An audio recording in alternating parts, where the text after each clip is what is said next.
आप जब आंकड़ा निकालेंगे, आपकी जब दुख की घड़ी आएगी, आपकी जब तकलीफ की घड़ी आएगी, आपका जब कोई काम बिगड़ेगा, तो जितना समय तुमने परिवार वालों को दिया है, उन परिवार वालों से कहना मुझको उतना समय तुम लौटा दीजिए, तुम मेरे पास में आओ और इतना समय तुम मुझको भी दो। और जितना समय तुमने महादेव को दिया है, उनको कहने की जरूरत नहीं पड़ेगी, वो समय पर तुम्हारे दरवाजे पर खड़ा मिल जाएगा, उसके आने में देरी नहीं है।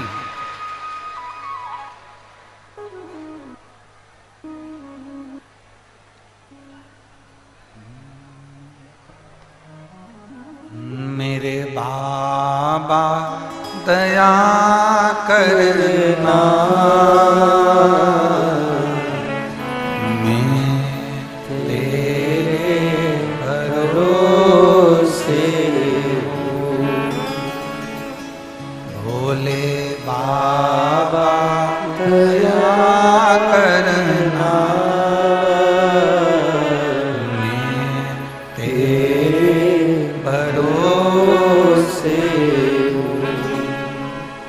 ना घर के भरोसे हूँ, ना परिवार के भरोसे हूँ,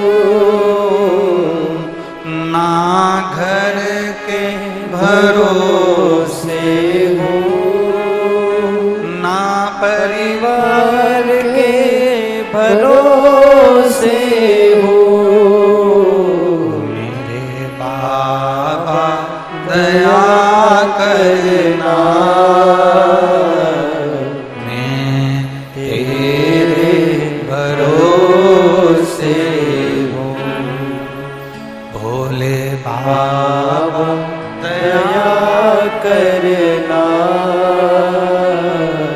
मैं तेरे भरोसे हूँ। जो समय आपने दिया है मेरे बाबा को, जो समय आपने प्रदान करा है मेरे शंकर भगवान को, जो समय आपने दिया है मेरे बाबा को, वो तुम्हारी दुख की घड़ी में, तुम्हारे हर पल, हर क्षण, हर घड़ी में तुम्हारे सामने खड़ा मिले।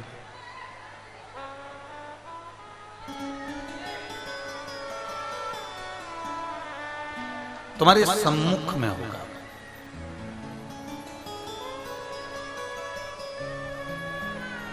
कथा में आए हो, फोटो खींचे आपने अपने, जम के तो बोलो जरा। हाँ। कितने खींचे?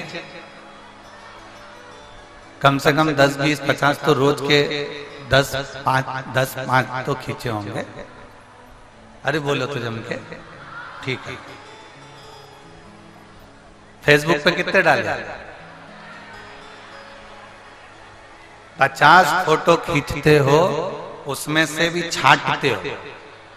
बोलो सही है?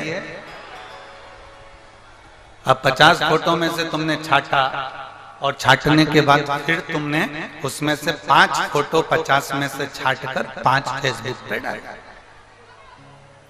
5 में से जो तुमने अच्छे अच्छे फोटो थे वो निकाले और तुमने अपने इंस्टाग्राम पे डाला, या वो मोबाइल में व्हाट्सएप चलता है, उसके पास में जो इंस्टाग्राम होता है उस पर। ठीक है? अरे बोलो तो जम के। ठीक है। 50 की 50 क्यों नहीं डाले? अरे गुरुजी उसमें हम आड़ा टेढ़ा आए थे, उसमें हमारा फोटो ठीक नहीं आया। इतने सारे फोटो में से छांटकर केवल 5-10 फोटो तुम्हारे अच्छे आते हैं, तो तुमने वो 5-10 फोटो अपने फेसबुक पर, अपने इंस्टाग्राम पर, अपने स्टेटस पे लगा। खींचे कितने थे? 50, 100, 10, 20, 25, और डाले कितने? मात्र 4 या 5, 1 या 2। अब खींचे इतने सारे थे और डाले थोड़े से। अब लोग कहते हैं गुरुजी क्या हमारा रोज मंदिर जाना जरूरी है? हम कहते हैं तुमने रोज इतने सारे फोटो खींचे, उसमें से 4-5 स्टेटस पर लगाए, 4-5 तुमने अपने फेसबुक पर डाले, 4-5 तुमने अपने मोबाइल में फोटो को लगाया। उसी तरह तुम खींचते तो बहुत हो, पर उसमें से जो खास होते हैं, जो अच्छे होते हैं, उसी को फ्रेम में जड़ा जाता है। उसी तरह तुम रोज भोलेनाथ के मंदिर जाओ, प्रतिदिन मंदिर जाओ, प्रतिदिन जाओ। जिस दिन भोलेनाथ के सामने तुम्हारा फोटो सही खिंच जाएगा, भोलेनाथ अपने हृदय में उस फोटो को लगा। प्रतिदिन जाइए, प्रतिदिन। रोज रोज भगवान के मंदिर में थोड़ा प्रेशर नहीं आ रहा, प्रेशर नहीं आ रहा। रोज रोज भगवान के मंदिर में जाओ, प्रतिदिन भगवान के मंदिर में पहुंचो। जब आप रोज रोज भगवान के मंदिर में जाओगे तो भगवान एक आध फोटो तुम्हारा ऐसा होगा, एक आध बार मेरा भोलेनाथ ऐसी कृपा कर देगा कि तुम बाबा के हो जाओगे और बाबा तुम्हारा हो जाएगा।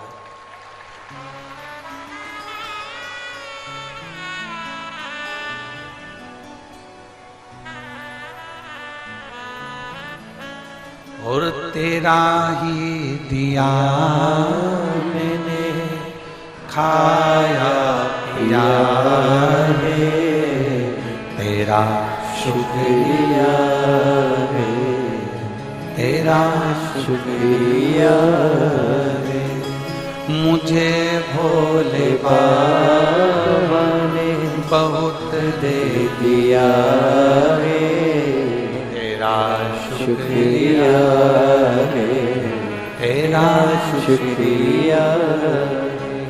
इतने फोटो खींचे, उसमें से कुछ अच्छे जो तुमने लगाया। रोज मंदिर गए, जरूरी नहीं है कि तुम्हारा रोज बाबा से मन जुड़ जाए, जरूरी नहीं है कि तुम्हारा रोज बाबा से दिल जुड़ जाए। रोज मंदिर गए, पर कोई एक दिन ऐसा होगा, कोई एक पल ऐसा होगा, कोई एक घड़ी ऐसी होगी कि तुम बाबा से ऐसे जुड़ जाओगे और ऐसे लग जाओगे कि बाबा तुम्हारा हो जाएगा और तुम बाबा के हो जाओगे। तुम बाबा। बोल बम का नारा है सारी समस्या का हल। शिव को चढ़ाओ एक लोटा जल, हमारा बदलेगा कल। हम शिव के होंगे और शिव हमारा।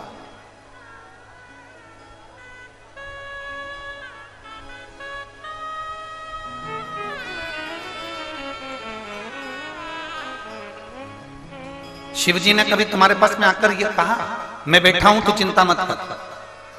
जम के बोलो जरा। नहीं बोला। तुम्हारे घर के लोग बोलते कि नहीं बोलते? एक बहुत ऊंचे ओहदे पर कोई मिनिस्टर बन गया, खूब बड़ा अधिकारी बन गया, खूब ऊंची पोस्ट पर बैठ गया और उसने बहुत बड़ा गृह मंत्री बनकर या बहुत बड़ा मंत्री बनकर वो बैठा और उसने कहा तू क्या चिंता करता है? मैं बैठा हूं, मैं हूं ना, तुझे क्या चिंता कर रहा? मैं बैठा हूं, मैं बैठा हूं, मैं बैठा हूं, मैं बैठा हूं।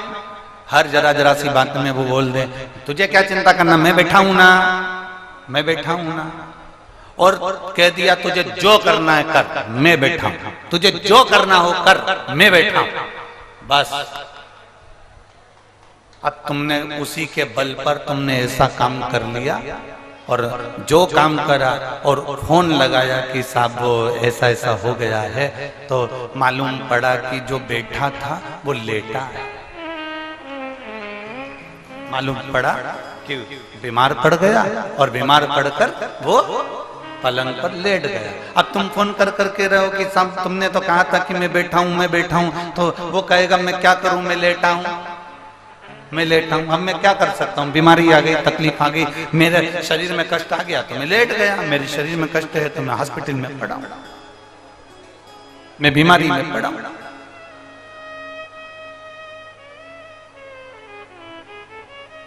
बहुत अच्छे से सुन लेना, जितने लोग आस्था चैनल पर कथा सुन रहे हैं और जितने लोग भारत की भूमि के और देश और विदेश में बैठकर इस झारखंड जमशेदपुर की पवित्र भूमि से कथा सुन रहे हो, बड़े सावधानी से सुनना। जो कह रहे थे मैं बैठा हूं और उसके बल पर तुमने काम किया और मालूम पड़े वो हॉस्पिटल में भर्ती हो गया, बीमार हो गया, हॉस्पिटल में पड़ा रिया और पलंग पर लेटा रिया। एक बात याद रखना, जो कह रहे हैं परिवार वाले मैं बैठा हूं, मैं बैठा हूं, मैं बैठा हूं, वो कभी काम नहीं आएगा।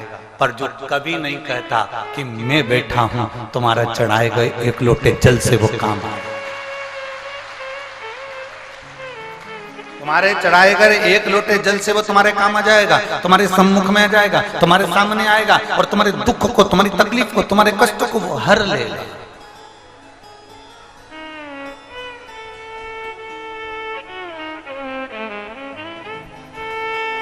वो एक भजन की लाइन आप लोग गुनगुनाते रहते हो, जब कोई नहीं आता मेरा बाबा आता।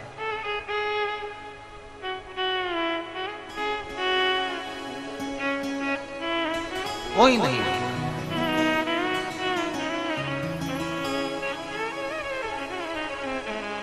जब कोई नहीं आता भोले बाबा आता है, जब कोई नहीं आता मेरा बाबा आता है, मेरे दुख की घड़ी में वो बड़ा काम आता है, मेरी दुख की घड़ी में वो बड़ा काम आता है। वो तुम्हारे दुख की घड़ी में तुम्हारे सम्मुख में आकर खड़ा हो जाए, दिखेगा नहीं, दिखता तो है ही नहीं वो, जो जैसा दिखता है वो वैसा होता कहाँ है। इसलिए मेरा बाबा भोलेनाथ, मेरा शिव, मेरा वो घड़दानी, मेरा त्रिकालदर्शी, मेरा कैलाशी, मेरा अविनाशी दिखता नहीं, मेरा शंभू दिखता ही नहीं। मेरा शंभू तो बस अलमस्त होकर तुम्हारी जहां जहां तुम्हारी तकलीफ आई, जहां जहां तुम्हारे जीवन में तकलीफ, तुम्हारे जीवन में कष्ट आया, जहां तुम्हारे जीवन में दुख आया और तुमने उसको पुकारा, तुमने उसको आवाज लगा दी, तुमने उसको बुलाया, वो तुम्हारे सम्मुख में दिखेगा नहीं, सामने नहीं आया, सम्मुख नहीं आया। और अंत समय प्रभु आना पड़ेगा, वचन दिया तो निभाना पड़ेगा, आए ना आए प्रभु कुटुंब कबीला, अंत समय प्रभु आना पड़ेगा, वचन दिया तो निभाना पड़ेगा, अंत समय प्रभु आना पड़ेगा, वचन दिया तो निभाना पड़ेगा। अंत समय में वो तुम्हारे सामने एक पत्र है, देखिए,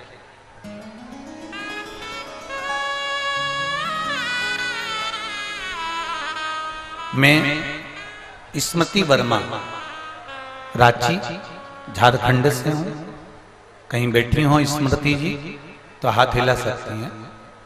मैं स्मृति वर्मा रांची झारखंड से हूं। मेरा मोबाइल नंबर यह है। गुरुजी बाबा की दया का मैं क्या बखान करूं।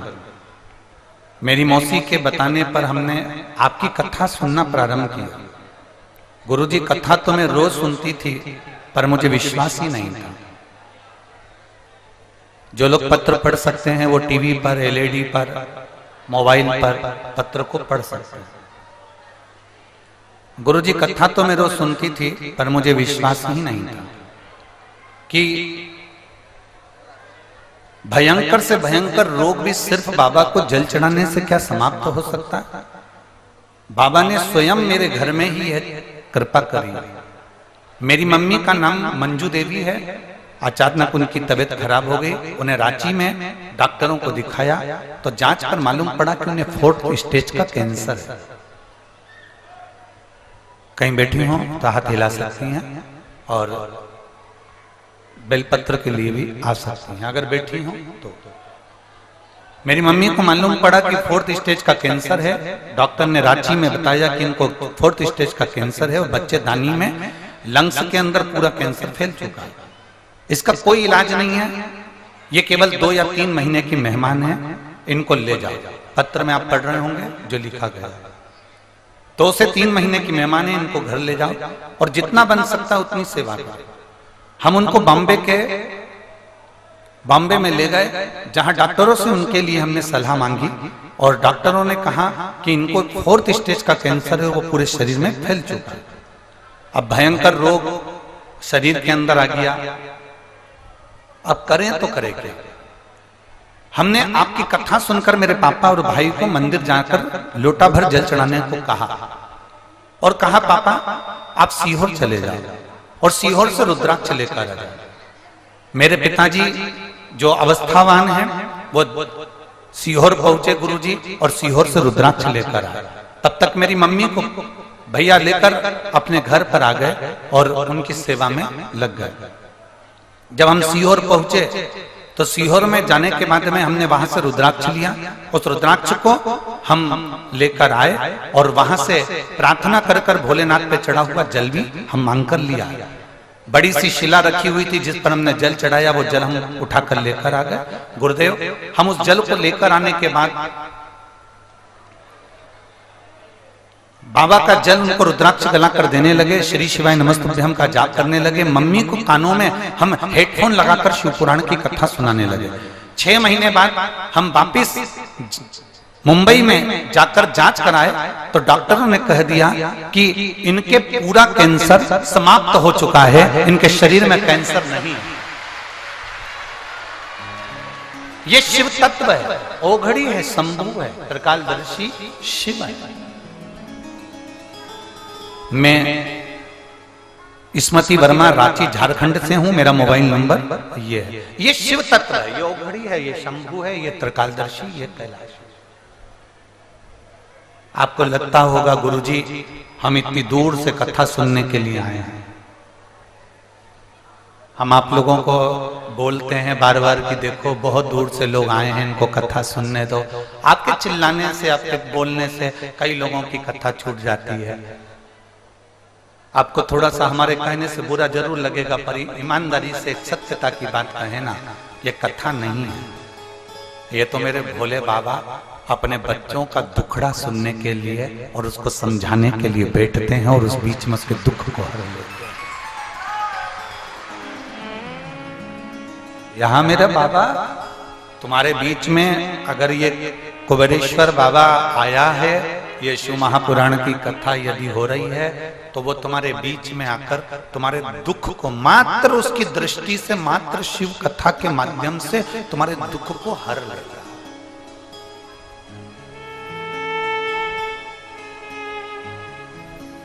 केवल एक तुम्हारा विश्वास।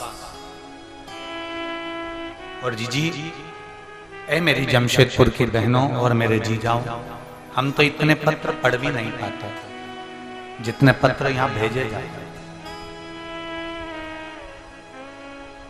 हम इतने पत्र नहीं पढ़ पाते। हम तो थोड़े बहुत पत्र ऊपर ऊपर आते हैं या नीचे कोई 2-4 निकाल कर पढ़ लेते हैं और वो आपके सामने बात जाता है। कितना कृपा है बाबा। आप लाए जरूर हो खाली झोली।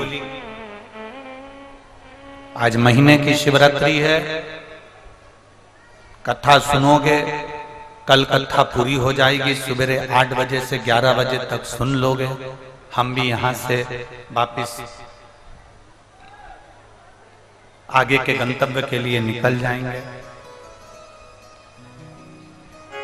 12 और 13 तारीख को प्रयागराज में सतुआ बाबा सेवा शिविर माघ मेले में कथा 2 दिन की 12 और 13 तारीख की। 1 नंबर पीपा पुल, 2 नंबर पीपा पुल गंगा घाट पर। कल हमने कथा में कहा था आपको कि जिस जगह पर ये रंजीता वर्मा जी ने हमको ठहराया था वहां छत में से पानी हमारे सिर पर गिर रहा था। हमें समझ में नहीं आया कि ये गंगा का पानी भरी छत में, उसके ऊपर बिल्डिंग, उसके ऊपर बिल्डिंग, और पानी में कहां से आ रहा है। दूसरे कमरे में भी वही क्रम चालू हो गया। तब समझ में आया कि जहां सतुबा बाबा ने 2 दिन की कथा रखी है, वो कथा उन्होंने पहले रखी थी शिविर में, पर अब जो कथा उन्होंने रखी है वो 2 दिन से तैयारी में लगे थे, 3 दिन से, कि गंगा के अंदर ही स्टेज बनाकर वो कथा 2 दिन की गंगा वासियों को श्रवण करने की प्रयाग वालों को मिले। तो वो गंगा के अंदर ही उसका स्टेज बनाकर प्रयाग में पीपा नंबर 1, पीपा नंबर 2 पुल और उसके मध्य में गंगा के अंदर ही वो स्टेज बनाकर ये कथा 2 दिवसीय 1 बजे से 4 बजे तक संपूर्ण प्रयागवासियों को और आसपास के रहवासियों को मिलेगी। आप सुनेंगे। ये कथा तो कल विराम हो जाएगी, सुबह 8 बजे से 11 बजे तक। आज रात आपकी है, शिव की है, आप शिव के हो और शिव आपका। आपका भजन, आपका कीर्तन, आपका मंत्र जप, आप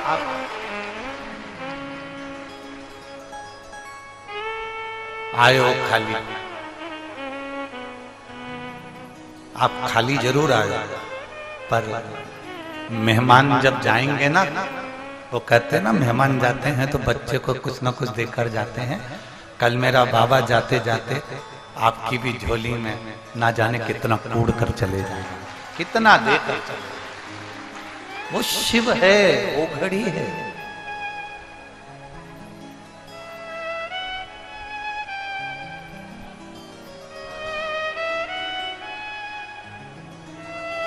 जितने भरोसे से, जितने विश्वास से सुनोगे वो देता। किसको ना दिया उसने?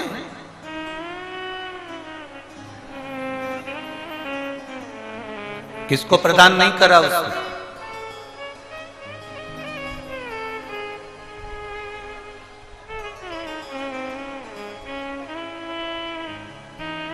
कौन थी ये मंथरा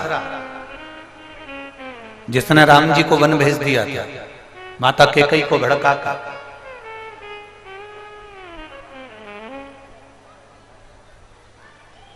कौन थी?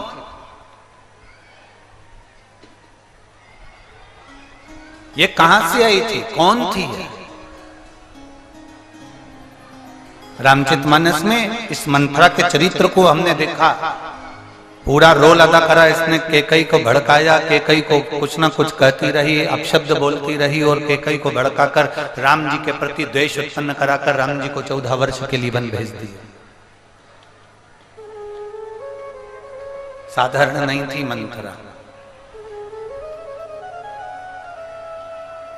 जब मेरे राम जी महाराज बचपन में छोटे थे, बाल्यावस्था थी उनकी, तो इसी मंथरा की गोद में भी खेले हुए हैं।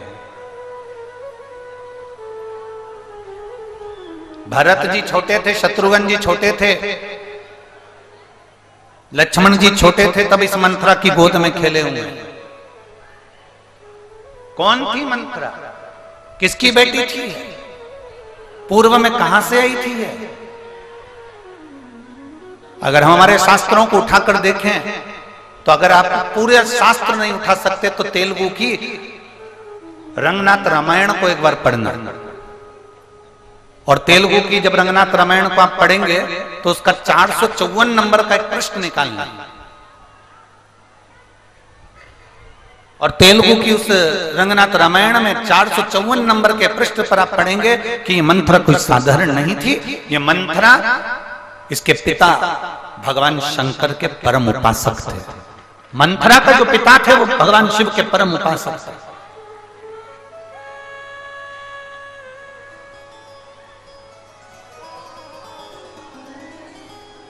प्रहलाद, भक्त प्रहलाद के पुत्र हुए हैं विरोचन। भक्त प्रहलाद के पुत्र हुए विरोचन, और विरोचन इतने बड़े शिव के भक्त थे, इतने बड़े शंकर के भक्त थे कि शिव की आराधना में 24 घंटे लगे रहते थे। जैसे प्रहलाद भगवान नारायण की आराधना में लगे रहते थे, श्रीमन नारायण ओम नमो भगवते वासुदेवाय, नारायण नारायण भगवान का नाम 12 अक्षर मंत्र का उच्चारण प्रहलाद किया करते थे, ध्रुव किया करते थे। ऐसे ही प्रहलाद के पुत्र विरोचन भगवान शंकर की आराधना में लगे रहते थे। भगवान शिव की स्तुति करना, शंकर का भजन करना, शिव को एक लोटा जल चढ़ाना, शंकर की स्तुति में डूबे रहे।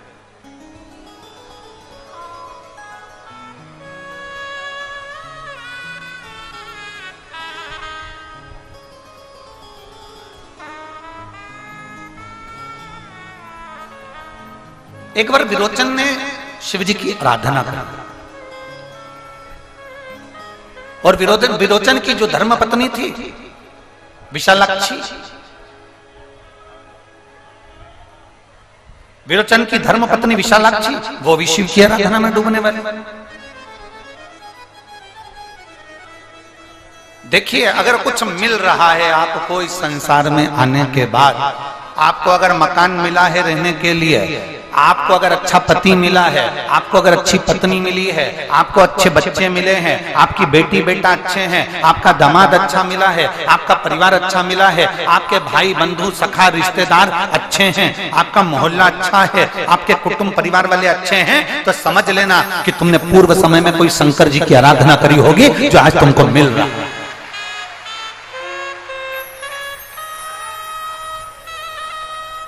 शिव की आराधना का फल इस मृत्यु लोक में प्राप्त होता है।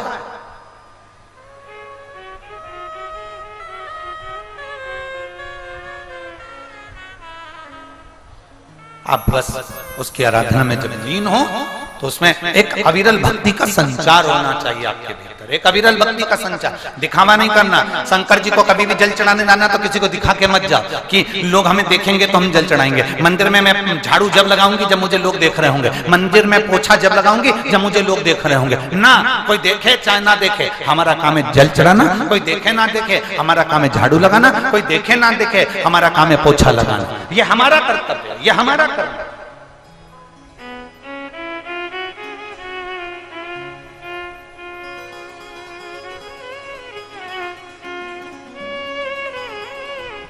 इस शिव महापुराण की कथा से हमने बहुत कुछ सीखा है और बहुत कुछ देखा है। आज आप लोगों के बीच में भी हम कहना चाहेंगे, अगर बाबा तुम पर कृपा करा है, तुमको अगर बाबा ने ऐसी करुणा करी है कि आपके माध्यम से शिव महापुराण की कथा हो रही है, तो ये प्रयास करना। जैसे इसमें इतने सारे यजमान लोग जो जुड़े हैं, ये जो भक्त लोग जुड़े हैं और जो कथा करवा रहे हैं, हम कहेंगे बाबा ने अगर आपको इस कथा के करवाने के लायक बनाया है तो बाबा को धन्यवाद देना कि बाबा तेरी बड़ी कृपा है जो तूने मुझे इस लायक बनाया। तूने मुझे इस लायक बनाया कि मैं इस कथा को करवा सक रहा हूं। तूने मुझे इस लायक बनाया कि मैं इस कथा को संभाल सक रहा हूं। कल प्रशासन के अधिकारी कह रहे थे कि गुरुजी, हमारे जमशेदपुर की ऐसी भीड़ और ऐसी कथा आज तक कहीं नहीं हुई, ना हम लोगों ने देखी।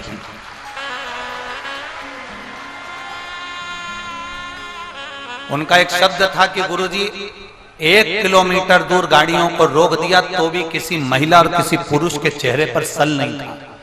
नहीं तो हमारे यहाँ की माताएं तो वो मॉल में भी जाती है तो पहले गाड़ी से सामने उतरती है, तब मॉल में घुसती है, तब गाड़ी दूसरी जगह पार्किंग में जाती है। हमारे यहाँ की माताएं तो पार्किंग में गाड़ी बाद में भेजती है, पहले मॉल के सामने दुकान के सामने उतरती है, और दुकान से भी उतर जाती है तो वहां से अगर दुकान दूर है किसी सुनार की, किसी सामान की, तो रिक्शे में बैठकर वहां तक जाती है, और रिक्शे वाले से कहती है और आगे ले, और आगे ले, और आगे ले, और दुकान तक उतरती है, तब पैसे देती, नहीं तो देती नहीं। पर पहली कथा ऐसी देखी है जिसमें किसी माता के चेहरे पर, किसी भाई के चेहरे पर सल नहीं, लोग आराम से भगवान का नाम लेकर चले जा रहे हैं और शिव पुराण तक पहुंचे। ये जमशेदपुर, ये झारखंड है, ये एक आनंद का विषय है। हमने उनसे कहा देखिए ये आपको लगता है कि ये कथा के भक्त हैं, हम कहते हैं ये कथा के भक्त नहीं है, ये तो देवाधिदेव महादेव के परिवार के सदस्य हैं, इसलिए अपने परिवार से मिलने के लिए।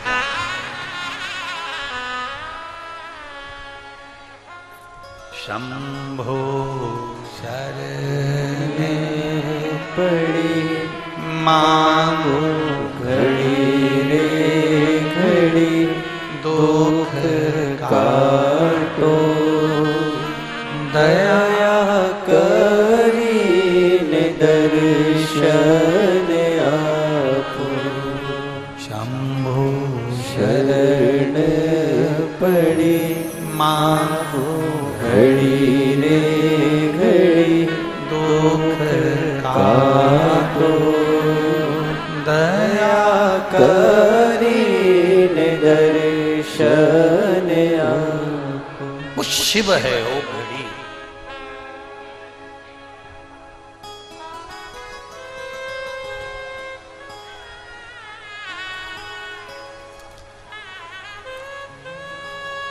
आज कोई कुछ बोल रहा था सुबह,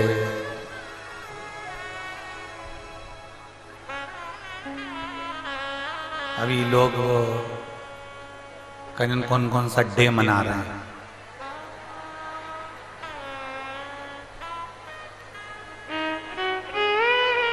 आज कौन सा डे है?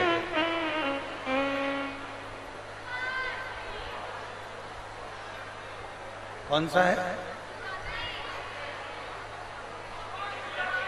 शिवरात्रि डे है।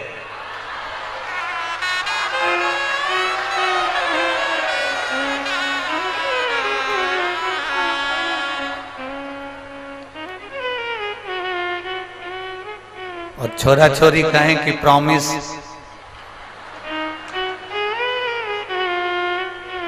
वचन।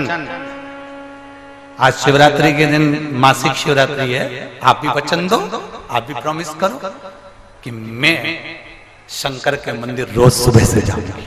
मेरा प्रॉमिस है। शिव को नहीं छोड़ सकती मैं, मेरे बाबा को मैं नहीं छोड़ूंगा। और जिसने ये संकल्प कर लिया कि मैं मेरे बाबा को नहीं छोड़ सकती, लोग कितनी भी बुराई करें, लोग कितनी भी निंदा करें, लोग कितना भी अपशब्द करें, शंकर की निंदा करने वाले, शिव महापुराण की निंदा करने वाले, शंकर के लिए अपशब्द कहने वाले बहुत। ये समिति के लोग जो कथा करवा रहे हैं, जब यहाँ सीहोर में कोई भी कथा लेने के लिए जब आता है तो पहले उनको एक शब्द कहा जाता है कि अपने कानों को हाथी के कान जैसा बड़ा रखना पड़ेगा और अपनी नाक को सूंड हाथी की सूंड जैसा नीचे लटका के चलना पड़ेगा, तो कथा करवा सकते। क्योंकि ट्रेन का जो इंजन होता है ना, पूरे डब्बे काले नहीं होते, केवल वो इंजन ही कोयले के कारण काला होता है। इसलिए जो आगे होता है उसको बहुत सुनना पड़ता है, इसलिए बड़े कान रखो, बड़े बहुत सावधानी रखना पड़ता है। ये समुद्र मंथन में कितने रत्न निकले थे? 14। उन समुद्र मंथन में 14 रत्न में से एक रत्न था ऐरावत हाथी। अब इसको रत्न की गिनती में क्यों दे दिया? क्योंकि इसमें एक रत्न में, इसको समझने वाला विषय, इसको रत्न इसलिए कहा गया क्योंकि हाथी के कान कैसे होते हैं? जम के बोले बड़े। हाथी के कान बंद होते हैं क्या? नहीं। कैसे होते हैं? खुले। 14 रत्न में से एक रत्न है हाथी ऐरावत, कि अपने कानों को अपनी निंदा सुनने के लिए खोल कर रखना। दुनिया किताबी के हाथी को कोई फर्क नहीं पड़ता, अलमस्त होके हिलता डुलता चलता, तो तुम भी चलो। 14 रत्न में से एक रत्न ऐरावत हाथी को लिया गया, तो समझने वाली बात है कि ऐरावत हाथी को क्यों लिया गया? कान कितने बड़े बड़े, सुनने में, और उसको कोई फर्क पड़ता है क्या? नहीं। हाथी की सूंड कान लटकी रहती है नीचे। हाथी की सूंड इसलिए लटकी रहती है कि कुछ भी उसको मिलता है। हाथी की सूंड में कोई केला दे दो वो खा जाएगा, हाथी की सूंड में आप फल दे दो वो खा जाएगा, और हाथी की सूंड में आप पैसा दे दो खाएगा। हाथी का बैंक बैलेंस है, किसी बैंक में खाता है, हाथी की जेब है, तो हाथी पैसे का क्या करता है? सूंड में लेने के बाद ऊपर जो बैठा रहता है उसको दे देता है। समझ में आ रही है? हाथी का ना बैंक बैलेंस है, हाथी की जेब नहीं है, ना उसके कपड़े में जेब है, ना बैंक बैलेंस है। केला दोगे खाएगा, फल दोगे खाएगा, रोटी दोगे खाएगा, पर पैसा दिया तो सूंड हिलाता ऊपर दे देता है। तो हाथी से ये सीखने वाली बात है कि तुम्हारे पास में खाने जितना अगर मिल जाए तो पेट भर कर खाना, पर कोई ज्यादा रुपया तुम्हारे पास में आ जाए तो ऊपर वाले की सेवा में लगा देना। बस ये हाथी हमें सिखा। एरावत हाथी का तीसरा गुण कि आया तो ऊपर वाले की सेवा में सत्कर्म में लगा। अब हाथी का तीसरा गुण देखिए, हाथी जब चलता है तो मोहल्ले के कुत्ते जम के बोलो भौंकते। हाथी उनको पलट के देखता है, उनके पीछे भागता है नहीं, क्योंकि हाथी को मालूम है कुत्ते ही भौंकते हैं। इंसान को कभी भौंकते हुए देखा नहीं। कौन भौंकेगा? कुत्ता। तो हाथी जब चलता है तो इतनी मस्ती में चलता है कि उसको मालूम है कि ये सारे कुत्ते मुझे भौंकेंगे और मुझे पलट के नहीं देखना, मुझे चलते जाना तो मैं पार हो जाऊंगा। ये एरावत हाथी के 14 रत्न में से निकले हुए वो मंथन में निकला हुआ एक एरावत हाथी हमको ज्ञान देता है कि मस्त होकर चलो, हो आनंद में चलो। और हाथी को देखते देखते चलना कि हाथी कितना मस्त होकर चलता है, आग लगे बस किसी को नहीं देखता। वो तो बढ़िया सूंड हिलाता, वो तो जो केला दे बस वहीं देखे, बाकी को देखता भी नहीं, तुमको भी नहीं देखे जाओ।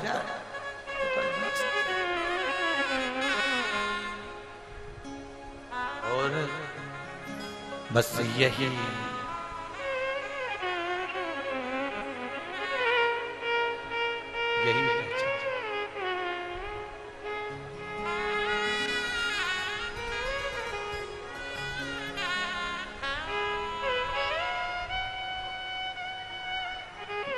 इसी को हमको जानना है। इसलिए वो कहते हैं ना, शिव शंकर को जिसने पूजा उसका ही उद्धार हुआ। शिव शंकर को जिसने उसका ही उद्धार हुआ। अंतकाल उसका बेड़ा पार हुआ। भोलेनाथ की सेवा करो, ध्यान चरणों में उसके धरो। बस ये बुद्धि बनाकर चल। शिव शंकर को जिसने पूजा उसका बेड़ा पार हुआ। अंत काल के भव सागर से उसका बेड़ा पार हुआ। भोलेनाथ की सेवा करो,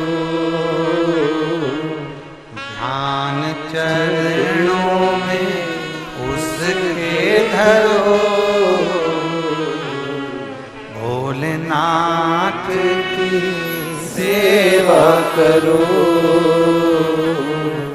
ध्यान चरणों में उसके धरो।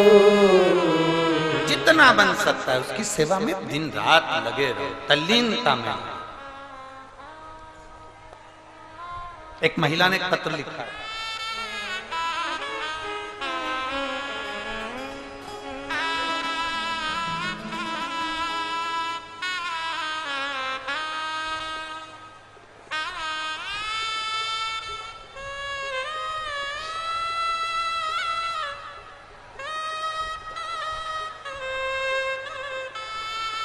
प्रीति कुमारी पति राजीव रंजने अड़मा, जिला गया बिहार। कहीं बैठी हैं? अड़मा, गया बिहार। मेरा नाम है प्रीति कुमारी, पति का नाम है राजीव रंजन। कहीं बैठी हो तो हाथ हिला सकती हैं। इधर लेफ्ट में। अच्छा, कैमरे वालों से निवेदन है आप जरूर कैच करें और उनको दिखाएं। बच्चा लाई है क्या साथ में? दिख रहा है कैमरे में? लाई है बच्चा? लाई है? लिया? अगर बच्चा लाई हो तो लिया। गुरुदेव,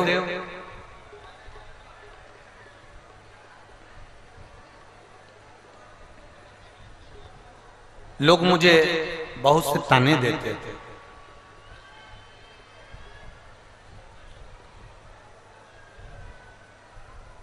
आठ वर्ष मेरी एक लड़की है, 8 वर्ष की हो गई है। गुरुदेव, बेटी होने के बाद में लोग कहते थे कि तेरे को पुत्र नहीं होगा। जिंदगी में इतने ताने सुने हैं ना गुरुदेव, इतना अपशब्द कहा गया है। शायद लड़की की जो जिंदगी होती है ना, उसमें सुनना ही पड़ता है। गुरुदेव, जब मेरी बेटी 8 वर्ष की हो गई और मेरे घर में संतान में पुत्र नहीं है, आज भी दुनिया के लोग पुत्र को ही प्रथम मानते हैं, बेटी से उनको कोई मतलब नहीं होता। गुरुदेव, इतनी रोती थी मैं। एक दिन आपकी कथा सुनी और भोलेनाथ जी के मंदिर में जाकर इतनी रोई, बाबा क्या बेटे का होना जरूरी है?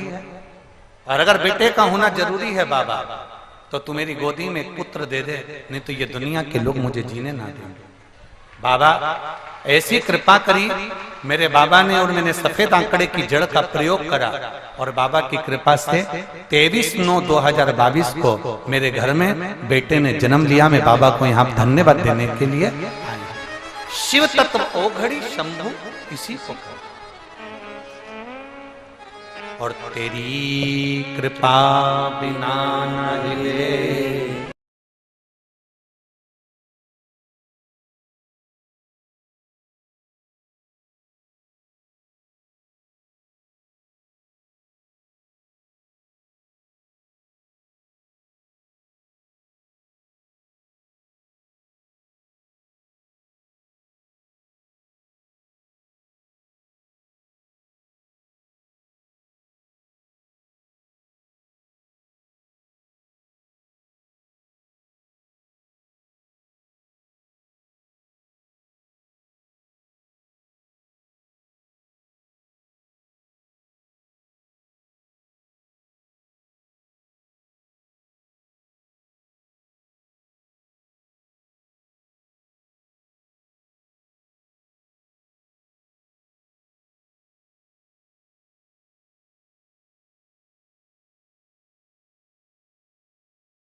मेरी कृपा करिए बाबा, और मेरी झोली में पुत्र देना, जिससे लोगों के मुख बंद हो जाए। हमने कल एक कथा में कहा था कि हमारी रोज की प्रार्थना में हम एक बात करते हैं। आज आप भी बोलोगे वो प्रार्थना में? किसी स्त्री की गोद खाली ना रहे और किसी पुरुष की जेब खाली ना रहे। बाबा सबकी गोदी में लाल देना और सबके जेब में माल देना, सबकी जेब में।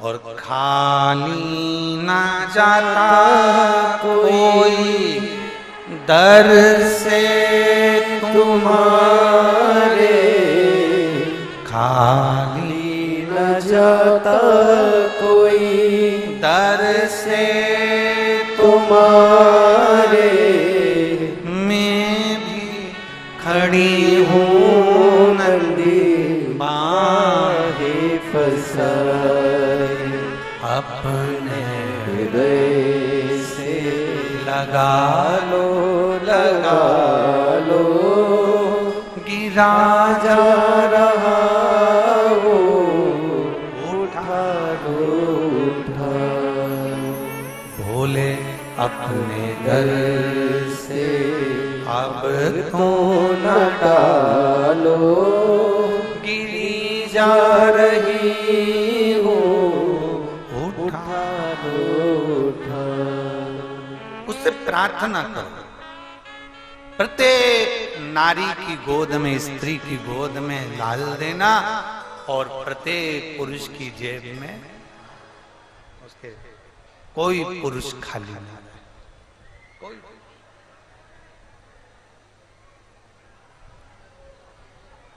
कृपा तू करे।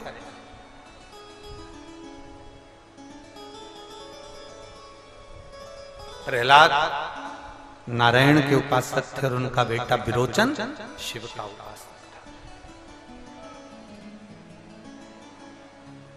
शिव की भक्ति में डूबे रहते दोनों पति पत्नी, विरोचन और विशालाक्षी दोनों। विरोचन की धर्मपत्नी विशालाक्षी भी शंकर की आराधना करती।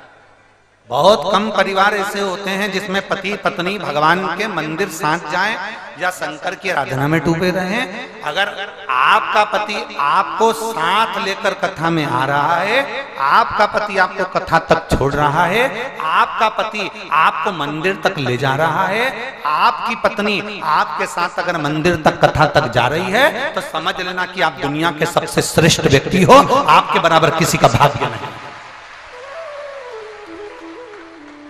आप कथा में आए, अपने पति से कहा मुझे कथा में जाना है, जमशेदपुर कथा चल रही है, काजू बगान में कथा चल रही है, झारखंड में कथा चल रही है, यहाँ से 200 किलोमीटर दूर है, चले जाऊं क्या? पति चिल्ला कर दौड़े, चुप रहे, घर में रहे, कहीं नहीं जा सकती, पड़े रहे हैं पर कहीं नहीं जाना।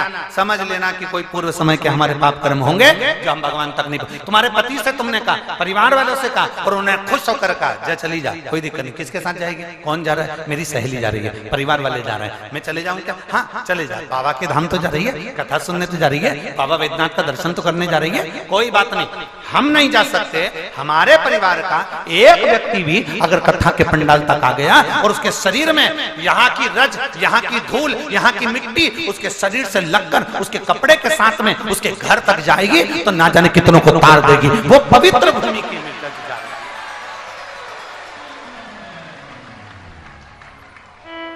हम नहीं जा सकते, कोई गया तो है ना।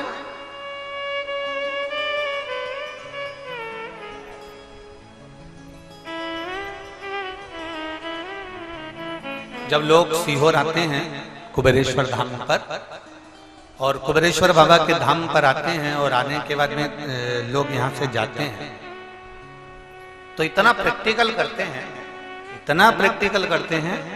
जैसे जैसे इनने एक पत्र में लिखा था, स्मृति वर्मा, रांची झारखंड वाली, जिनका मोबाइल नंबर, इन्होंने इस पत्र में लिखा कि हम सीहोर जिले में जाकर रुद्राक्ष को लेकर आए। हमारा विश्वास नहीं था, भरोसा नहीं था, पर हमने रुद्राक्ष और वहां का जल लेकर आकर हमने उसको देना चालू करा, और विश्वास नहीं था क्या कैंसर भी समाप्त हो सकता है। और ऊपर उन्होंने लिख दिया 6 महीने बाद जब जांच कराई तो उसमें कैंसर पूरा समाप्त हो चुका था। ये शिव तत्व। ये लोग सीहोर आते हैं, पहले प्रयास करते हैं सीहोर जाना है, सीहोर जाना है, सीहोर जाना है, पर लगता है भीड़ बहुत होगी, बहुत भीड़ होगी। अब भीड़ तो संसार में आए हो तो रहना ही। भीड़ कब तक रहती है? जम के बोलो जरा, जम के बोलो। भीड़ कब तक रहती है? जब तक तुम जिंदा हो। ट्रैफिक में फंसे रहोगे, अर्थी पे लेट गए तो ट्रैफिक वाले भी रास्ता दे देते हैं, निकल जा।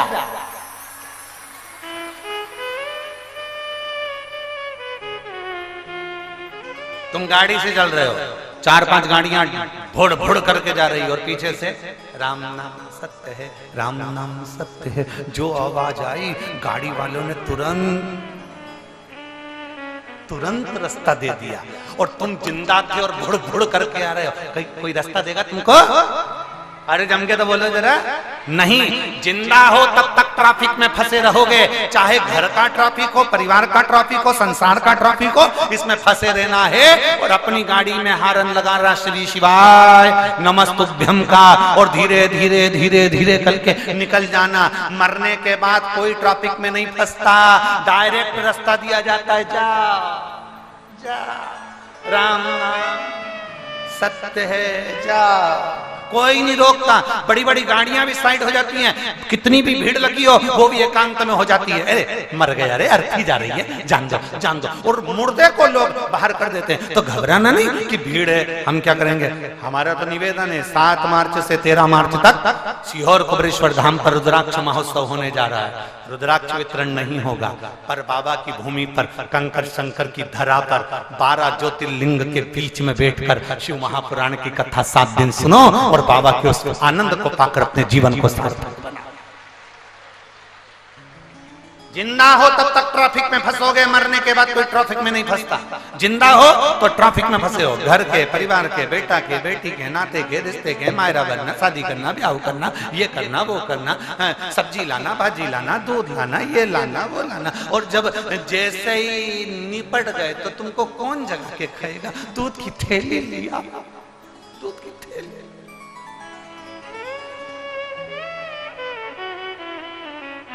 जो मर गया उसको उठाकर कहा जाता है आलू लिया,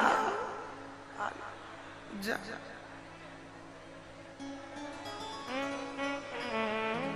मरे हुए व्यक्ति को उठाकर कहा जाता है लिट्टी चोखा खाओगे।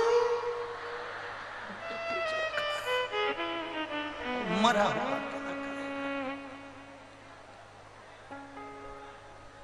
वो तो पड़ा,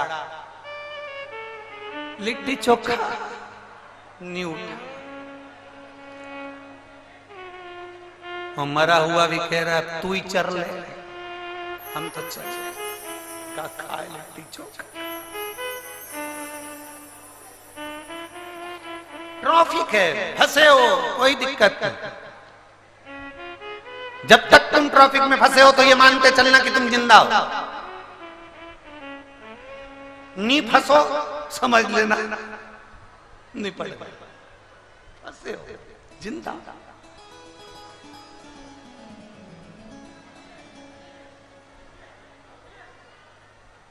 एक लड़की थी, वो भगवान से रोज प्रार्थना करती थी, भगवान बाबा, ओ बाबा, बाबा मेरी जहां शादी हो ना मेरी सास जरूर मिले। उससे कई लोगों ने पूछा कि तो लोग कहते हैं कि जहां शादी हो वहां सास नहीं मिले और तू कहती है सास मिले। तो लड़की कहती थी नहीं मिलेगी तो मैं लड़ूंगी किससे। सब लड़कियां लड़ती हैं, मुझे लड़ने वाली सास नहीं मिलेगी तो मैं कितनी दुखी हो जाऊं।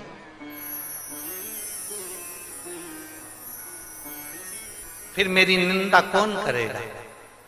मुझे एकांत में ओटले पे बैठ के अपनी पड़ोसनों से मेरे को कोसेगा कौन।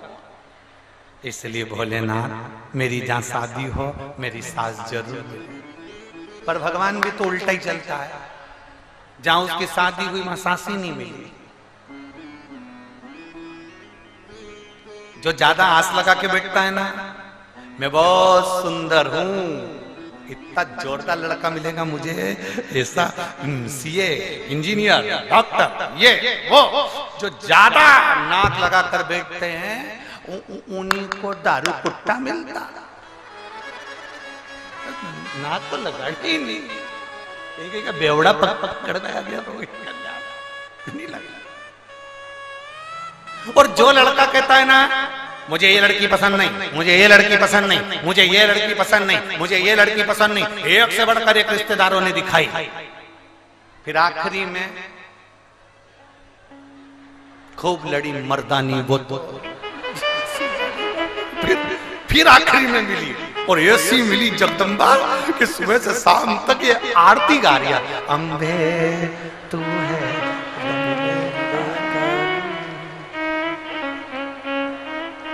जय हो झारखंड हम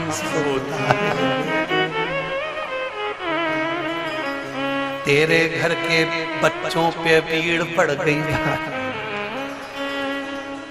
ऑफिस जाना टिफिन बना दे ओ जगदम्बा हमारी।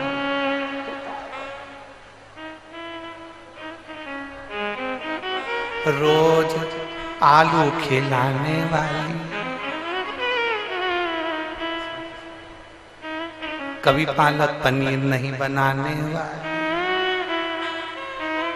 करे तो करे, ज्यादा नाक नहीं लगाना। जो कहते हैं मेरा बेटा मेरा बेटा मेरा बेटा मेरा बेटा, एक दिन वही धोखा खा जाते हैं। जो कहते हैं मेरी बेटी मेरी बेटी मेरी बेटी, एक दिन धोखा खा जाते हैं। जो कहते हैं मेरे को ऐसी लड़की से शादी करना ऐसे लड़के से शादी करना, वो धोखा खा जाते हैं। इसलिए जाई विधि राखे राम, ताई विधि रहिए सीताराम सीताराम सीताराम कहिए। जैसा बाबा रखे वैसा रहिए। लड़की ने मांगा कि मेरी बस शादी हो तो वहां मेरी सांस मिले, सांस नहीं मिली। सांस नहीं मिली तो खूब रोई, मेरी सांस नहीं है सांस नहीं है सांस नहीं है, खूब रोई। अब करे तो करे क्या उसने। आखिरी में घर में एक लोहे की तगाड़ी थी, कुर्सी थी, टेबल थी, लोहे का फावड़ा था, लोहे का सामान था। वो सारा लोहे का सामान ले गई और लोहार की दुकान पर जाकर देखकर बोली, बाबा ओ बाबा, ये लोहे का सामान रखकर मुझे सास बना के दे दो। लोहे वाले ने पूछा लोहे की सास? हाँ, पुतला बना के दे दो, बाकी के तो मैं सब कर लूंगी। उसने लोहे का पुतला बना के दे दिया। इसने कुर्सी पे रख दी, साड़ी पहना दी वो लोहे के पुतले को, सिर पे पल्लू वल्लू डाल के बिंदी बिंदी लगा के बिठा दिया, ये मेरी सास है।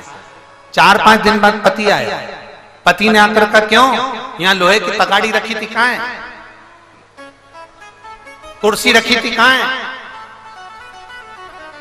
फावड़ा रखा था कहाँ है?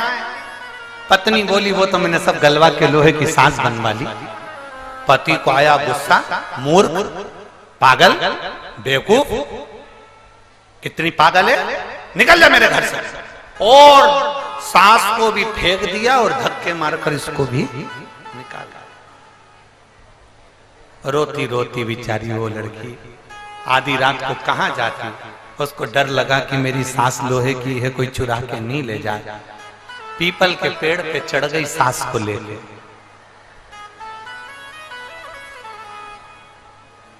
पीपल के पेड़ पे रात को सांस को लेके चढ़ गई।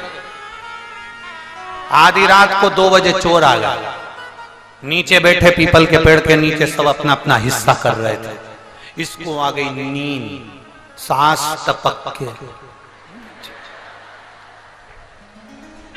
जो सांस नीचे गिरी, सोने के सामान पर चोर समझे पुलिस वाले आए, सब के सब भागे। इसकी नींद खुली, मेरी सांस जो नीचे उतरी तो देखा कि इतने सारे सोने पे मेरी सांस बैठी, इतने सारे। उसने पूरे कपड़े में सोना बांधा, सांस को बाजू में लिया और घर पे पहुंच के आवाज लगाई, सुनो सुनो सुनो। पति ने दरवाजा खोला, फिर आ गई तो इतने में पत्नी बोली अंदर तो आने तो, देखो मेरी सास ने कितना सोना दिया। जो अंदर गई तो सोना सोना देखकर पति ने तुरंत कहा अंदर जा। अब जो अंदर लिया उसको 2 महीने में तो मकान, जमीन, गाड़ी, बंगला जोरदार। अब इसके यहाँ तो सब आ गया, पर जो पड़ोस में रहती थी उसकी नींद उड़ गई इसके चक्कर में। पड़ोसन ने इसके पास चाय पीने के बहाने गई और पूछा क्यों रही, तेरे यहाँ भी 2 महीने पहले तो कुछ भी नहीं था, तो इतना कैसे आ गया, इतना कैसे आ गया? उसने कहा मेरी सांस नहीं थी तो मैंने सारा लोहे का सामान गलवा के सांस बनवा ली, टेबल पे रखी थी। पति को गुस्सा आया, उसने मुझे बाहर फेंक दिया, सांस को भी फेंक दिया। पीपल के पेड़ पे चढ़ गई, रात को सांस नीचे गिरी, सोना ही सोना मिल गया। पड़ोसन ने मन में सोचा मेरी तो जिंदा बैठी।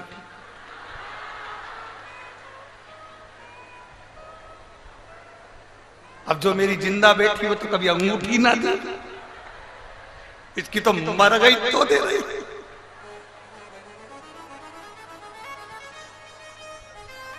अभी ये भी अपने घर गए, अपने पति को बुलाया, सुनो इधर आओ। पति बेचारा सीधा साधा, क्या है, सुनो मैं घर का लोहे का सामान गलवा के सांस बनवाऊंगी, उसको कुर्सी पे रखूंगी, उससे पूछ पूछ के काम करूंगी। तो पति ने कहा मेरी अम्मा जिंदा तो है, काय को बनवा रही तू लोहे के साथ? मैंने बोल दिया ना। और सुनो, 2-4 दिन के बाद तुम मुझे धक्के मारकर रात को बाहर निकाल देना, सास को भी बाहर फेंक देना। इतने में पति बोला मैं और अपनी अम्मा को, अरे अम्मा को मत फेंकना, तुम धर लेना, लोहे की फेंक देना। और फिर रात को मैं पीपल के पेड़ पे चढ़ जाऊंगी, सास नीचे गिरेगी, सोना ही सोना मिलेगा। अच्छा ठीक है, कर ले। सारा सामान गलवा के सास बनवाई, इसने फेंक भी दी, बाहर भी फेंक दी, चढ़ भी गई। रात को चोर भी आ गए, वो बैठ के बांटने भी लगे, इसने सास को नीचे फेंक भी दिया। चोरों ने विचार करा पिछले महीने 2 महीने पहले भी अपने साथ यही हुआ था, अब की बार भी वही हुआ है।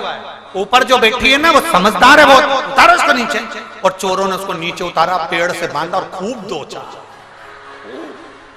और दोचा तो दोचा, जो कान में पहनी थी, नाक में पहनी थी, गले में पहनी थी, वो भी ले गए।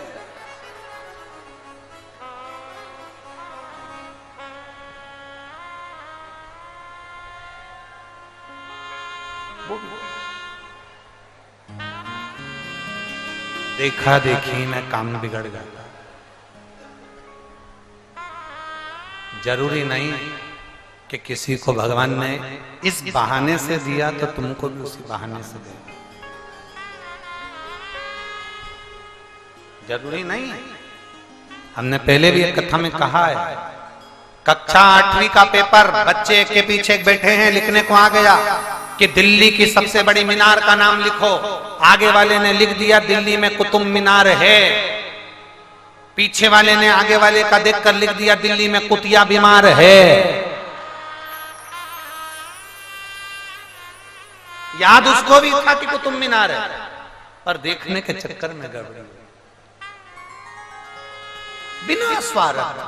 बिना स्वार्थ के आप जितनी सेवा कर सकते हो उतनी करो, उतनी।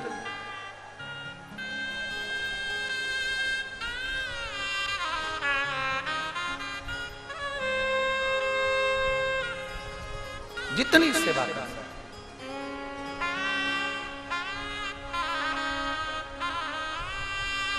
बाबा के चरणों की दासी बनना, बाबा के चरणों की सेविका बनना, बाबा के चरणारविंद का स्मरण करना साधारण। बाबा से प्रार्थना करिए बड़े आनंद के साथ में, जहां जगह मिले वहां बैठकर बाबा से विनती करेंगे। हमारे बीच में माननीय मंत्री महोदय झारखंड सरकार से, स्वास्थ्य मंत्री श्री बन्ना गुप्ता जी यहाँ पधारे हैं। एक बार जोरदार ताली बजाकर उनका स्वागत मैं आमंत्रित कर रहा हूँ। हमारे बीच में स्वास्थ्य मंत्री झारखंड सरकार से माननीय बन्ना गुप्ता जी, एक बार जोरदार ताली बजाकर उनका स्वागत।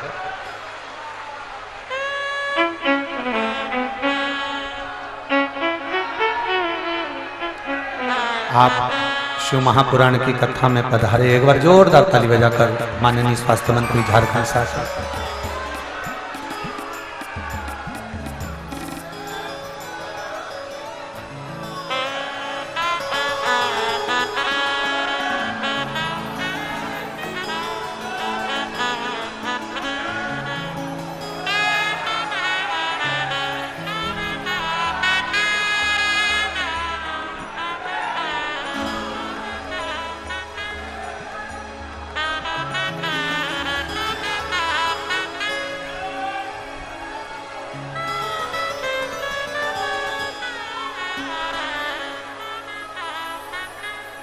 भगवान शिव ओघड़दानी त्रिकालदर्शी कैलाशी अविनाशी, भगवान शिव की कृपा उदारता उनकी दया जो इस पवित्र शिव महापुराण की कथा का आप और हम आनंद ले रहे हैं, ये प्रभु की कृपा। आज मासिक शिवरात्रि भी है और मासिक शिवरात्रि के अवसर पर आप और हम भगवान शंकर से अपने हृदय की बात, अपने दिल की बात बाबा देवाधिदेव महादेव से कहेंगे। आप सब उच्च स्वर में भगवान शंकर से प्रार्थना करें।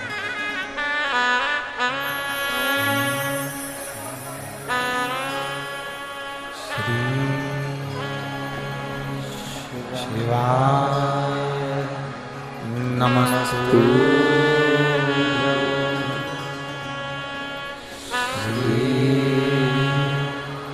शिवाय नमस्तु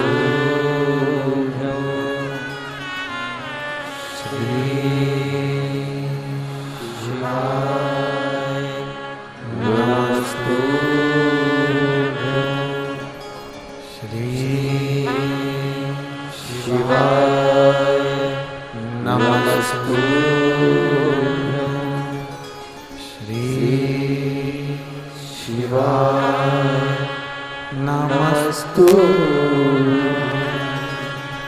भोला सब दुख का तो हारा हो भोला सब दुख का तो हारा शिव शंकर जपो तेरी माला भोले बाबा जपो तेरी माला भोला सब दुख का तो हारा ओ भोला सब दुख का तो हारा वेश है मंगल मंगलकारी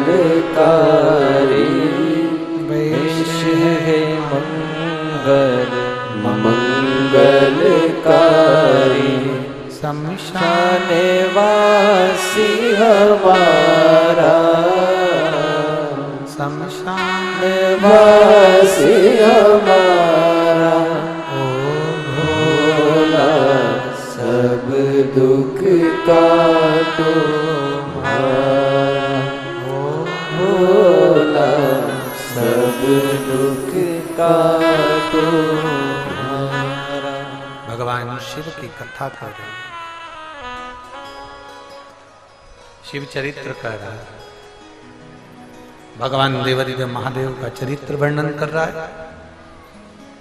प्रहलाद भगवान नारायण के उपासक, विरोचन शिव जी का उपासक, जो शंकर की शरण में गया उसने जिंदगी में कभी हार नहीं मानी। जो शंकर की शरण में चले गया, भगवान देवाधिदेव महादेव का गुणगान किया, भजन किया, कीर्तन किया, नाम जाप किया, वो कभी नहीं हारा। उसकी जिंदगी में वो आगे ही बढ़ा, उन्नति की ओर अग्रणी हुआ। विरोचन और विरोचन की धर्मपत्नी विशालाक्षी दोनों शिव की आराधना।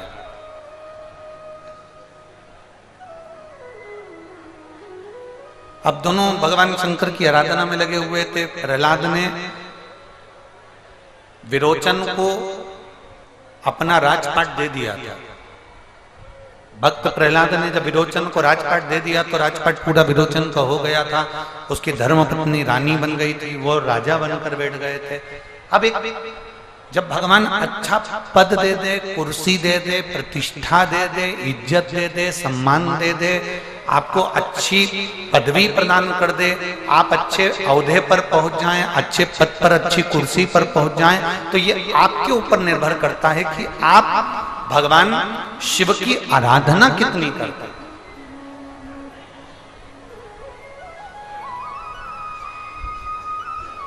ऐसा कोई राजा बता दो जिसने भगवान शंकर की आराधना ना करी हो। दशरथ जी महाराज ने भगवान शंकर की आराधना करी तो जनक जी महाराज ने शिव की आराधना करी, राजा कंस ने भगवान शिव की आराधना करी तो राजा रावण ने भी भगवान शंकर की आराधना करी। हिरण्यकशिपु से लेकर जितने जितने असुर संहार गंधर्व देवता जितने जितने हैं इन सब ने शंकर की आराधना करी, क्योंकि शिव उघड़ी है। शंकर देने में पीछे नहीं हटता। बाबा जब देता है तो एकदम प्रदान करता है।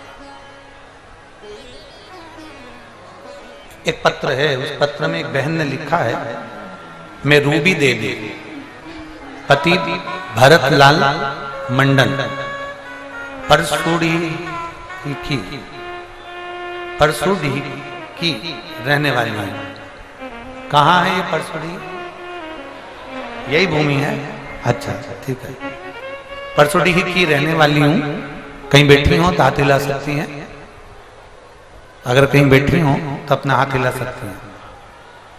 मैं रूबी देवी पति भरतलाल मंडल परसुड़ी की रहने वाली हूँ। मेरा मोबाइल नंबर ये है।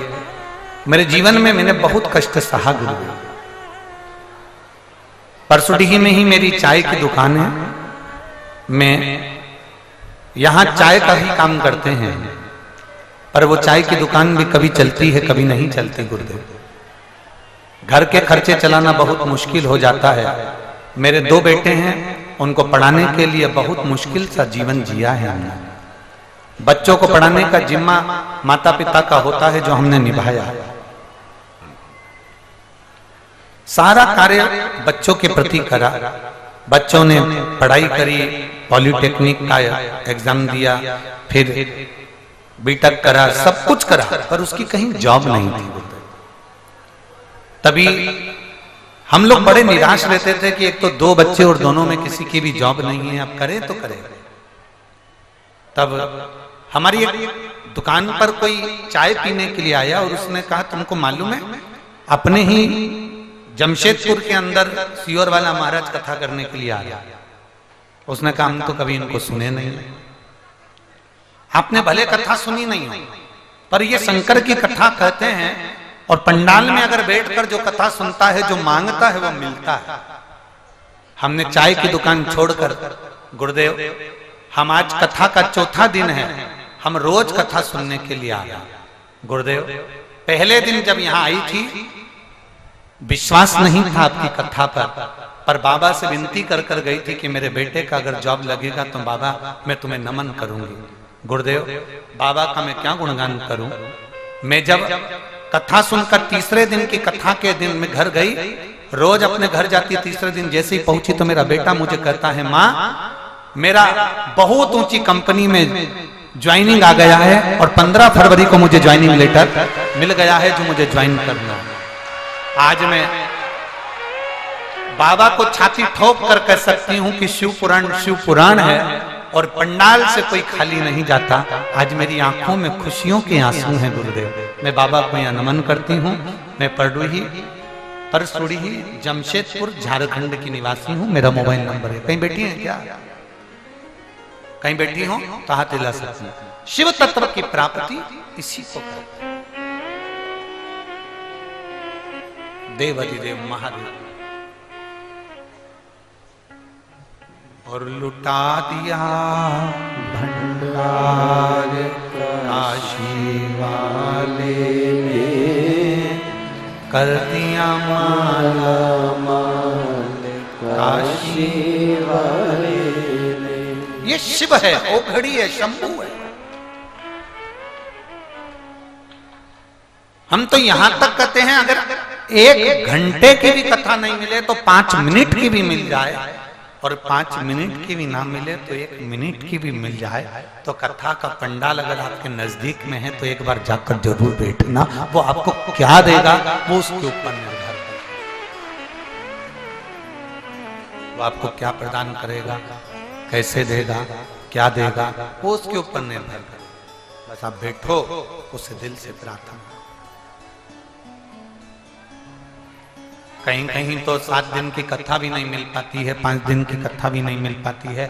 किसी किसी को तो केवल 1 दिन की ही कथा मिलती है, कहीं कहीं 2 दिन की मिलती है। जैसे प्रयागराज में 2 दिन की है 12-13, ऐसे ही 4 मार्च 2024 को 1 दिन की शिव चर्चा मिली है मुंगेली छत्तीसगढ़ वालों को, जो दोपहर में 12 से 3 बजे तक मुंगेली छत्तीसगढ़ में 1 दिवसीय शिव चर्चा होगी मुंगेली छत्तीसगढ़ में 4 मार्च को।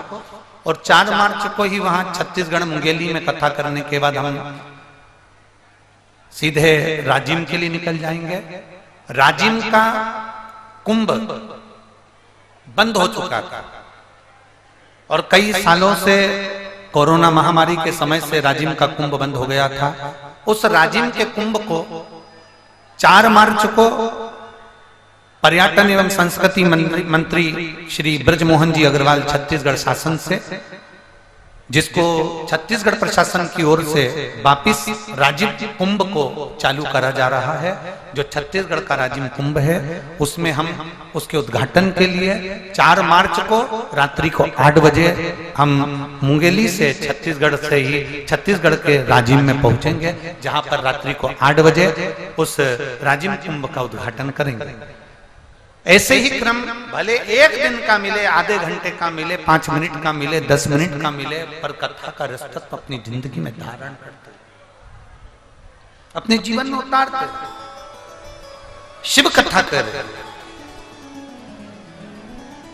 विरोचन शिव की आराधना करते हैं, उनकी धर्मपत्नी विशालाक्षी शंकर की आराधना में डूबी रहती है। समय आया, इतना इतना फल मिल गया उनको, शिव जी ने एक बार स्वयं विशालाक्षी के सम्मुख में विरोचन से कहा,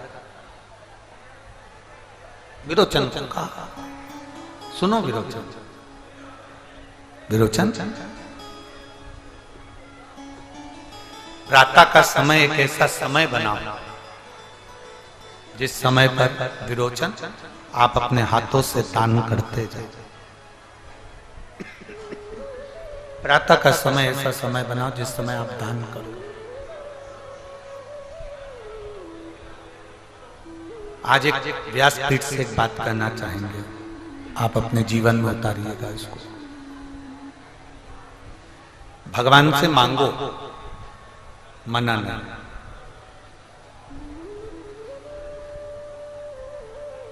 पर भगवान से मांगने के बाद में जो मांगा है, जो तुमने धन मांगा, संपदा मांगी, जो मांगा उसमें से देने की आदत डालो।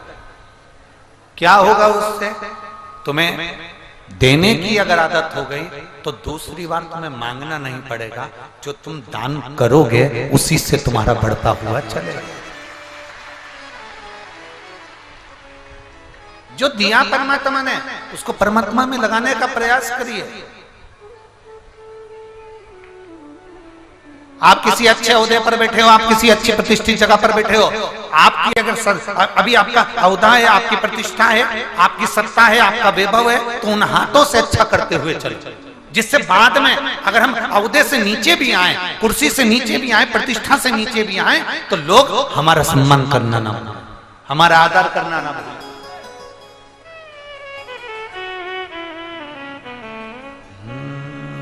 मत बुरे कर्म कर बंदे, वरना पछताएगा। भगवान की आंखों से तू बच नहीं पाएगा, तू बच नहीं पाएगा। अरे ओ अज्ञानी मत कर नादानी, तेरे कर्म का फल भी तू ही पाएगा। जैसा किया तूने तेरे आगे आएगा।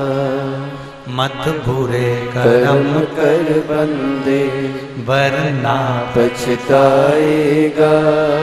भगवान भगवान की आंखों से तू बच नहीं पाएगा, तू बच नहीं पाएगा।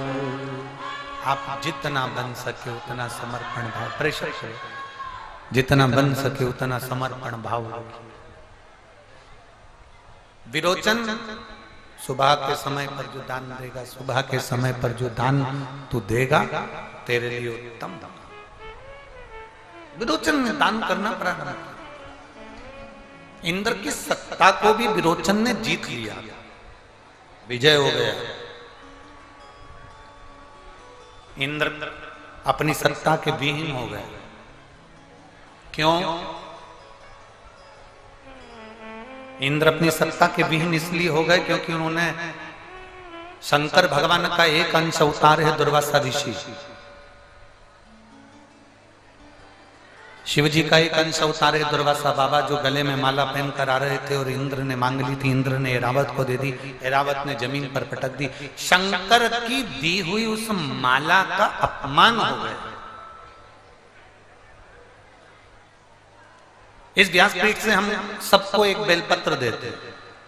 हम ज्यादा किसी को कुछ देना, कोई कहे कि महाराज जी प्रसाद दे दें या महाराज जी कुछ दे दें, हम नहीं देते। हमारा एक नियम है, ये व्यासपीठ की जो बेलपत्र है ये साधारण बेलपत्र नहीं। अगर आप लोगों ने गीता प्रेस गोरखपुर की शिव पुराण की कथा अगर पढ़ी हो, सुनी हो, तो उसमें वर्णन है कि जितने दिन तक कथा चलती है व्यासपीठ पर चढ़ी हुई बेलपत्र औषधि का कार्य करती है और विराम के दिवस की बेलपत्र भंडार का कार्य करती है। ये नित्य है। उसको जो समझ गया वो समझ गया, जिसने स्वीकार कर लिया वो कर लिया।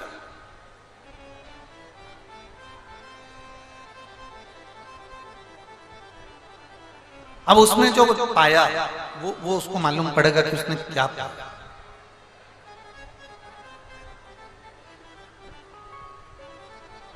और हम हमेशा कहते हैं जो तुमको बेलपत्र मिली है, रात होने से पहले इसको खा लेना चाहिए। और आखिरी दिन की अगर बेलपत्र मिली है तो उसको लाल वस्त्र में उसको संभाल कर अपनी अलमारी, तिजोरी, भंडार में उसको रख लेना चाहिए।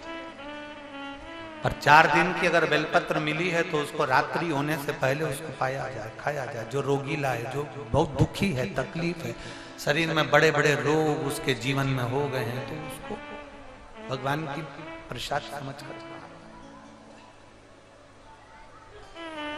सारी समस्या का हल एक लोटा, उसको पाओ। विरोचन ने इंद्र के, क्योंकि इंद्र ने भगवान की माला का अपमान कर दिया था, इसलिए सत्ता के विहीन हो गया था, वैभव के विहीन हो गया था। किसी के यहाँ शादी में गए नहीं गए चलेगा, अगर आपको पास में निमंत्रण आया है, आपके पास में सूचना आई है कि साहब शिव महापुराण की कथा हो रही है, अपने क्षेत्र में, अपने नगर में, अपने मोहल्ले में, अपने पास में, अपने क्षेत्र में हो रही है, तो ये हमारा फर्ज है कि हमें सूचना मिलने पर हम बाबा की शरण में जाएं। क्योंकि तुम्हारे जब दुख की घड़ी आएगी, जब तुम्हारे कष्ट की घड़ी आएगी, जब तुम उसको पुकारोगे तो वो तुम्हारे दरवाजे पर खड़ा मिलेगा। इसलिए उसकी पुकार पर तुम्हें पहुंचना चाहिए। वो पुकारे और तुम जाओ।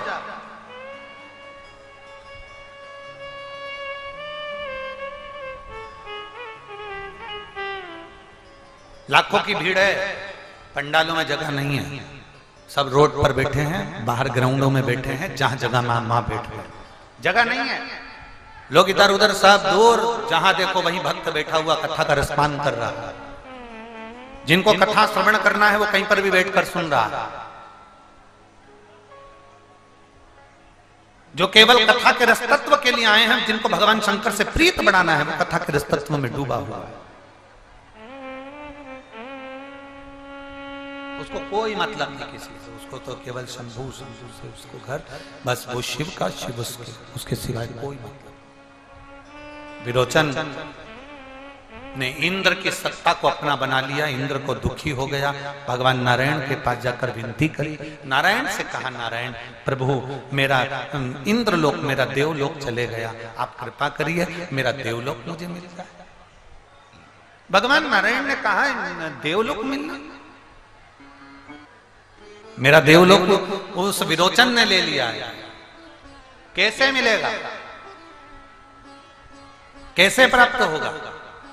भगवान विष्णु ने कहा शंकर के भक्त हैं विरोचन, सुबह उठते हैं, मंदिर में अभिषेक करते हैं, शिवजी का अभिषेक विरोचन और विरोचन की धर्म पत्नी विशालाक्षी करती है। अभिषेक करने के बाद में उस अभिषेक का फल ये प्राप्त होता है कि वो उस अभिषेक से उठने के बाद दान करते हैं। आप भी नियम बनाओ दान करने का, धन का दान नहीं, सत्ता या वैभव या तुम्हारी संपदा का दान नहीं। सवेरे जब भगवान शंकर के मंदिर में तुम शिव जी का अभिषेक करने के लिए जाओ, शंकर के मंदिर में एक लोटा जल चढ़ाने के लिए जाओ, शिव जी के मंदिर में तुम पूजन करने के लिए जाओ और वहां से जब लौट कर आओ तो तुम भी दान करने का नियम बनाओ। कौन सा दान? शंकर जी के मंदिर में जो शंकर जी को जल चढ़ाया है उस जल को जो तुम लोटे में लेकर आती हो, वापिस अपने घर पर लाती हो थोड़ा बहुत जल, उस जल को लाने के बाद सुबह से तुम्हें भी दान करने की आदत होना चाहिए। शिव जी के चढ़े हुए जल को लेकर आओ, अपने घर के पास में या घर में जितने लोग रहते हैं उनको भले दो दो बूंद दो और उसका दान करो। दान करोगे तो उसका फल तुम्हारे खाते में लिखा है। मान लो अगर आप ये मान के चले, मान लो कि वो घर के लोग अगर उस जल को ना ले रहे हो तो आप नाम जाप का दान दीजिए। नाम जाप का दान किसको कहते हैं मालूम है? जब मंदिर में जल चढ़ाने जा रहे हो, जो मिल जाए रास्ते में उसको क्या कहना है? श्री शिवाय नमस्तुभ्यं, श्री शिवाय नमस्तु, श्री शिवाय नमस्तु, श्री शिवाय नमस्तु, श्री शिवाय नमस्तु। ये वो मंत्र है श्री शिवाय नमस्तुभ्यम, वो जाप है जो आपको एनर्जी देता है, बल देता है। वो एनर्जी देगा, बल देगा।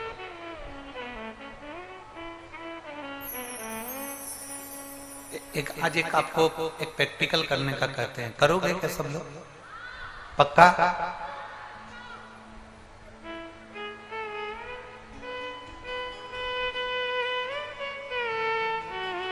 15 दिन लगातार अगर आपको शिव का दीदार करना है कि मेरा शंकर मेरी सुन क्यों नहीं रहा, मेरे सम्मुख क्यों नहीं रहा, आप 15 दिन लोटा भर के जल लेकर जाओ और जो अशोक सुंदरी वाली जगह है ना, उनका चरण जहां गणेश कार्तिक और अशोक सुंदरी है, वहां तक जल शिवलिंग पर ना चढ़ाते हुए अशोक सुंदरी वाली जगह पर चढ़ा। शिव जी को लगेगा ये गणेश को जल चढ़ा रही है, कार्तिकेय को जल चढ़ा रही है, अशोक सुंदरी को जल चढ़ा रही है, पर मुझे जल ना चढ़ा रही है। पक्का 15 दिन के अंदर सपने में महादेव खुद आकर तेरे को दर्शन नहीं दे,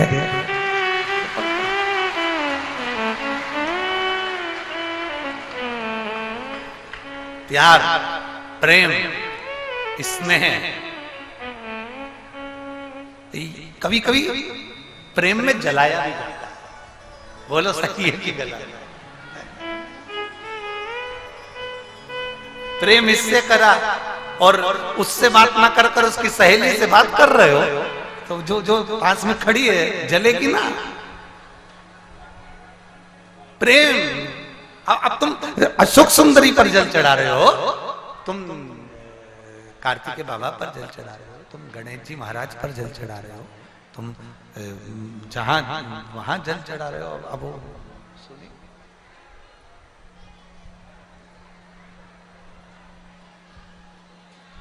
अब जरा विचार करिए, सपने में आएगा और आएगा ये नक्की है, दर्शन देकर जाएगा। क्या बात है, मेरे ऊपर जल क्यों नहीं चढ़ा रही है? कहा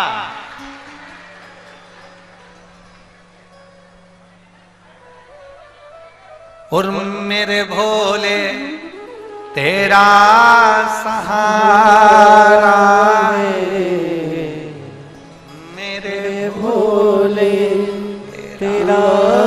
सहारा है, मेरी नैया का तू किनारा है, मेरी नैया का तू किनारा है। आप उसको पुकारोगे, वो आपके सम्मुख होगा, वो आपके सामने।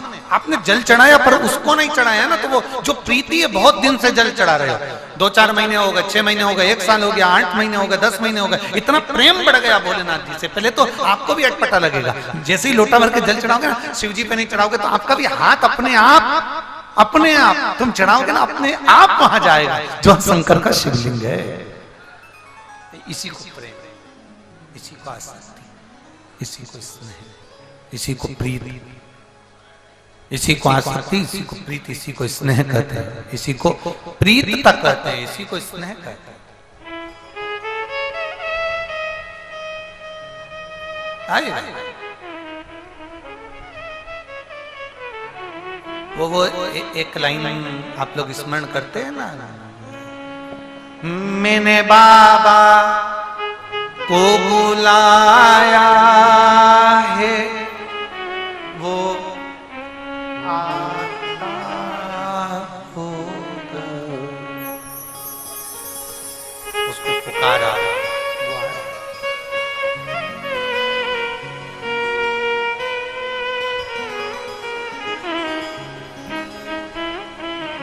मैंने बाबा को पुकारा है, वो आता हो। आए, हम जब पुकारे वो हमारे सम्मुख पुकारा। विरोचन दान करता है, रोज दान करता है, रोज प्रतिदिन दान। भगवान नारायण ने कह दिया, सुनो इंद्र, तुम भी चले जाओ, सुबह से अपना राज्य मांग लेना।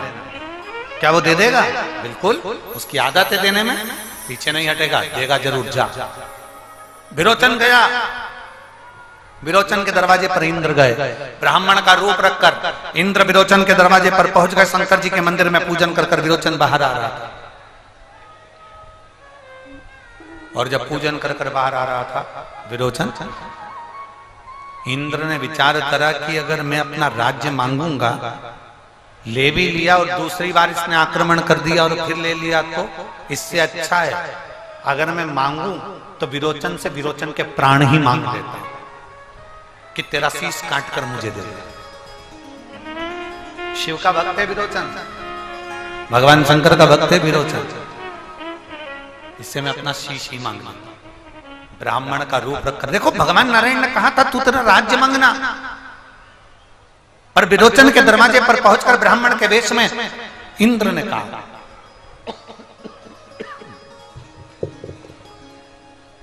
दरवाजे पर पहुंचकर आवाज लगा, भिक्षाम दे। विरोचन ने पूछा, क्या, कौन हो तुम? ब्राह्मण। क्या चाहिए? मैं जो मांगूंगा तुम दे दोगे? हाँ, मांगो, क्या चाहिए तुमको? पहले संकल्प छोड़ो कि मांगूंगा वो देना पड़ेगा। संकल्प छोड़ता हूं, ले, क्या चाहिए मांग ले। जैसे ही विरोचन ने संकल्प दिया, इंद्र ब्राह्मण के रूप में खड़े थे और कह दिया कि अपना सिर काट कर मेरे हाथ में दे दो।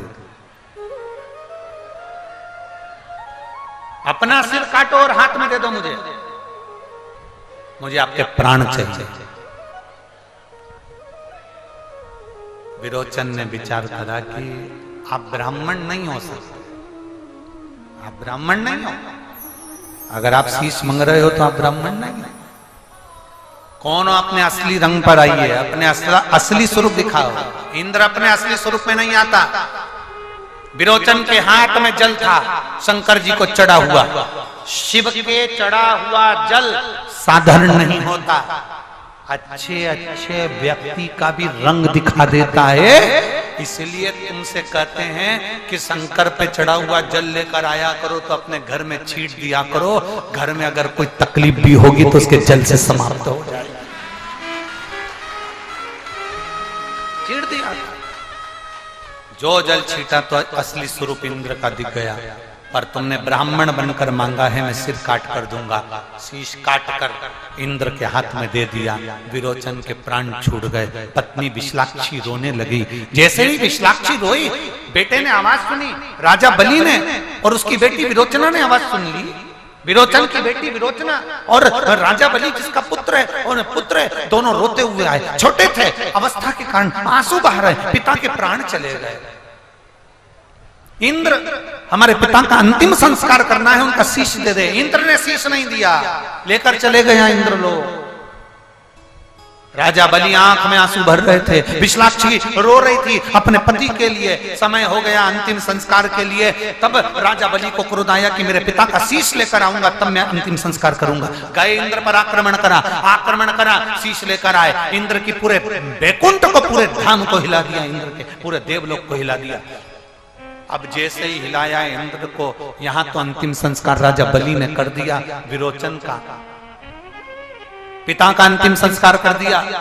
पर विरोचना क्रोध में लाल हो गई कि मेरे पिता का वध किया है तूने।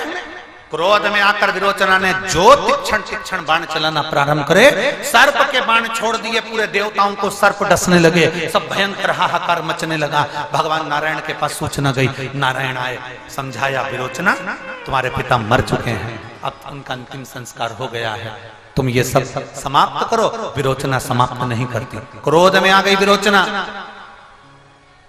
इतने सर्पों को देखा तो भगवान नारायण ने गरुण को बुलाया। गरुण, कुछ भी करो, समाप्त करो इन सर्पों को।